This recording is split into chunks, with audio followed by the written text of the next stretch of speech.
యాకోబు వ్రాసిన లేఖ అధ్యాయము 5 పరిశుద్ధ వచనములు 9 నుండి 12 వరకు. సోదరులారా, మీరు ఒకరిపై ఒకరు ఫిర్యాదు చేయరాదు, అప్పుడు దేవుడు మిమ్ము తీర్పునకు గురి చేయడు.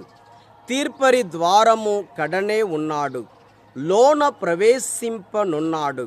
సోదరులారా, ప్రభు నామమును పలికిన ప్రవక్తలను స్మరింపుడు.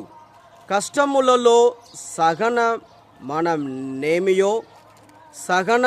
నేమియో ఎరుగుటకు వారిని ఉదాహరణముగా కైకొనుడు.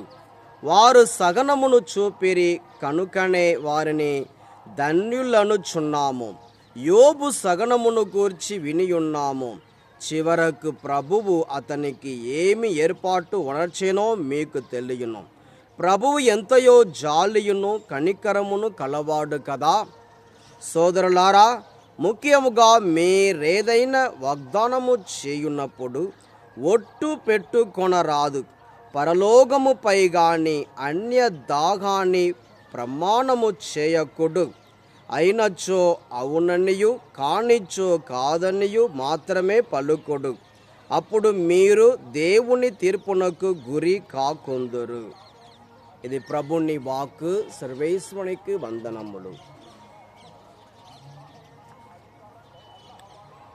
మార్కు సువార్త అధ్యాయము 10 పరిశుద్ధ వచనములు 1 నుంచి 12 వరకు. ఆ పిమ్మట ప్రభువు 72 నియమించి తాను స్వయముగా వెళ్ళవలసిన ప్రతి పట్టణమునకు ప్రతి ప్రాంతమునకు వారిని ఇద్దరిద్దరి చొప్పున ముందుగా పంపాను. ఆయన వారితో ఇట్లనెను, పంట విస్తారము గాని పనివారు తక్కువ.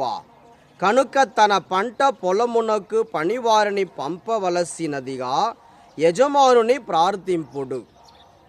మీరు పొండు, ఇదిగో తోడేల మధ్యకు గొర్రె పిల్లల వలె మిమ్ము పంపుచున్నాను. మీరు జోలైనైనను పాదరక్షలనైనను తీసుకొని పోరాదు. మార్గ మధ్యమున మీరు ఎవరిని కుశల ప్రశ్నలు అడుగవలదు. మీరు ఏ ఇంట ప్రవేశించినను ఆ ఇంటికి సమాధానము కలుగునుగాక అని చెప్పుడు. శాంతి కాముడు అచ్చట ఉన్న ఎడల మీ శాంతి అతనికి కలుగును, లేనిచో అది తిరిగి మీకే చేరును. ఆ ఇంటి వారు మీకు పెట్టు అన్నపానీయములను తినుచు త్రాగుచు అచ్చటనే ఉండు. పనివాడు తన కూలికి పాత్రుడు కదా. మీరు ఇల్లిల్లు తిరగరాదు. మీరు ఏ పట్టణములోనైనా ప్రవేశించినప్పుడు ప్రజలు మిమ్ము ఆహ్వానించి మీ ముందు పెట్టునదేదో దానిని భుజింపుడు. అచ్చటి రోగులను స్వస్థపరచి దేవుని రాజ్యము మీ సమీపముననే వచ్చినదని చెప్పుడు. కానీ మీరు ప్రవేశించిన పట్టణ ప్రజలు మేము ఆహ్వానింపని ఎడల ఆ పట్టణ వీధులలోనికి వెళ్ళి మా కాళ్ళకు అంటిన మీ పట్టణ మందలి దుమ్మును మీకు విరుద్ధముగా ఇచ్చటనే దులిపి వేయుచున్నాము. అయినను దేవుని రాజ్యము సమీపించి ఉన్నదని గ్రహింపుడని వారితో చెప్పుడు.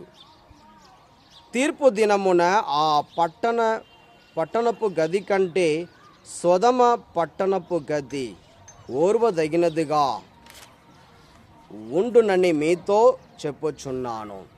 ఇది క్రీస్తు సువిశేషము. క్రీస్తువా మీకు స్తుతి కలుగునుగాక.